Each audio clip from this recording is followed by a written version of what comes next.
The Chicago Bears just made a big change and it's coming at the perfect time. And all right, let's cut through it. The Chicago Bears, they didn't do enough to beat the Colts. That's plain and simple. But there was a glimmer of improvement in one area in particular. So the Bears made a great move pulling the plug on Nate Davis. Matt Pryor did a pretty nice job. It was a big improvement. Now another change. Roshan Johnson. He's going to start this week against the Rams. And that improvement that I'm talking about, it was Roshan Johnson. The reason he is the right move goes beyond what's gonna make the big play, right? Who's gonna do that? It's his style. It fits how other teams are playing Chicago. Bigger, stronger, better fit until defenses start playing us honest. More on that in a minute.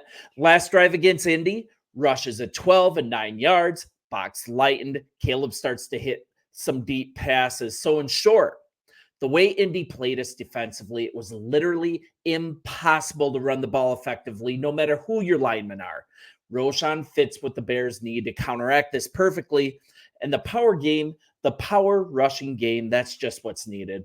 The light switch is starting to come on for Caleb. This line will look much better once teams are forced to balance their defenses. That starts this week. And on Windy City Gridiron, I really love how Greg Gabriel breaks this down. And you guys read this story in its entirety. But to preface that, we need to start ignoring nonsensical statements like we drafted the wrong quarterback. We should have kept Justin Fields. Ryan Poles, he didn't prepare this roster. I 100% disagree with all of it.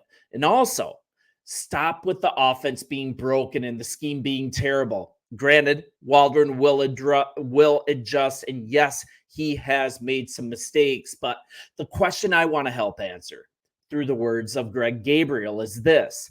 Why couldn't we run the ball against the worst run defense in the league?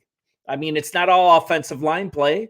It's that the Colts and the Bears' first two opponents to some degree, they stacked the box essentially the whole game. So let's hear it straight from Gabriel. So how are they stopping the run? All three teams are doing what we very seldom see in the NFL. And if the Bears had a veteran quarterback, the opponents could not do it. Teams are playing 7, 8, 9 players, unbelievable, in the box on all rundowns. The safeties aren't playing deep either. In many cases, they're only back 8 to 10 yards off the line. 5 linemen can't block 8 or 9 players, and I don't care if all 5 linemen are Pro Bowl caliber. It just isn't happening. So in the first half of the Colts game, there were 15 plays in which the Colts had 8 in the box and another 6 when they had, 9. Add to that an additional 9 plays against 7 in the box. And in today's NFL, most defenses, they don't put more than 6 in the box. And obviously that makes the run game go easier as defenses try to defend the pass. So after I watched Colts tape, I went back to see if Tennessee and Houston did something similar. And guess what? They did. They didn't play 9, but they sure as heck played 7 and 8 on almost all rundowns. And even beyond that, no team can run against that kind of defense. If Caleb Williams had the experience, he would rip that scheme apart. But he's a rookie going through typical rookie growing pains, and it'll get better. You guys, it will get better. It will be sooner rather than later as well. I'm telling everyone to kind of chill out and relax a little bit. Have some patience. And I don't know, I'm going to say this now. What team played a rookie quarterback last year and had a lot of success, but started out 1-2? I'll wait. Do I need Jeopardy music?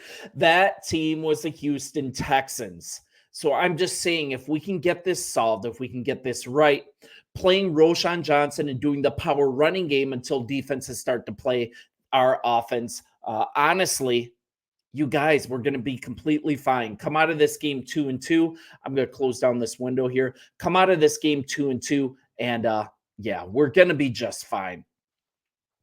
So when this is done, guess what happens when you're stacking the box against a run over and over and over?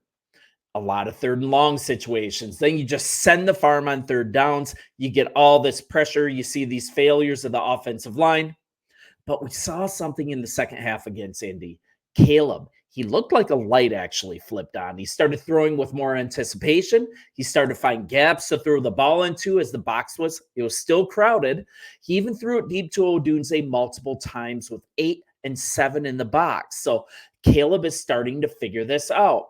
We need a play caller in Shane Waldron. He needs to be more aggressive and pick these defenses apart for playing 7, 8, 9 guys in the box.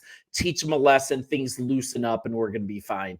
And playing Roschon Johnson is a huge part of that. So what am I saying? Let's make it simple.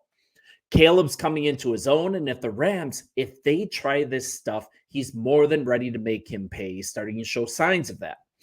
And as Caleb proves himself, defenses are going to have to stop doing this or get destroyed. So in the meantime, we need Roschon to grind out yardage, and he's perfectly suited to this. And as defenses stop stacking the box as well, 3rd and longs won't be as frequent. The offensive line will perform so much better.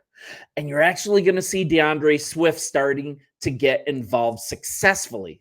He's just not a dude who does well against stacked fronts. He's got to play out in space. So this offense, it is not broken. Can't wait for the comments, you guys. Keenan Allen is back.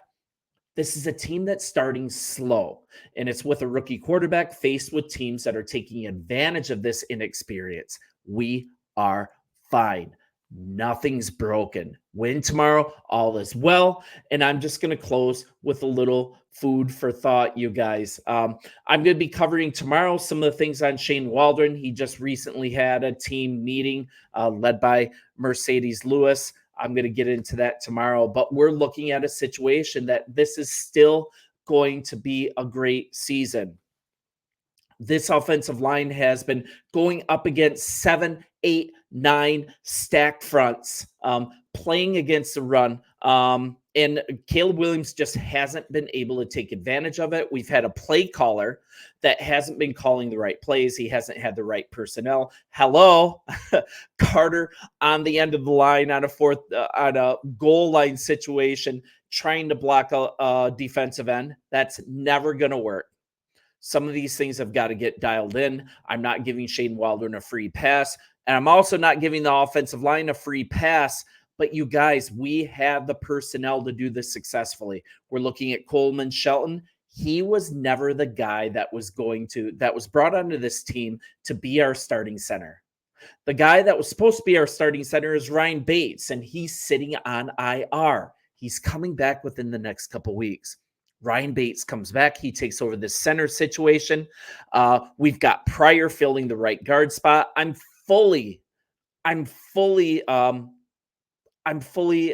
have faith that these other guys that are on the line, Tevin Jenkins, Darnell Wright, who's been underperforming as well, Braxton Jones, I fully believe that we have the right guys in the right position. We just have to hold on. We have to play the power running game. I want to look for this game to see Caleb Williams start to come into his own, start to pick these defenses apart and make them pay for these stacked boxes. Any competent NFL team can do it. I think it's time for us to do it as well. You guys, let me know what you think. I know you're not going to fully agree with me, but that is cool. You guys bear down. I cannot wait to watch this Rams game on Sunday, and I'm sure you guys will be there too. See you guys, bear down, and we'll talk soon.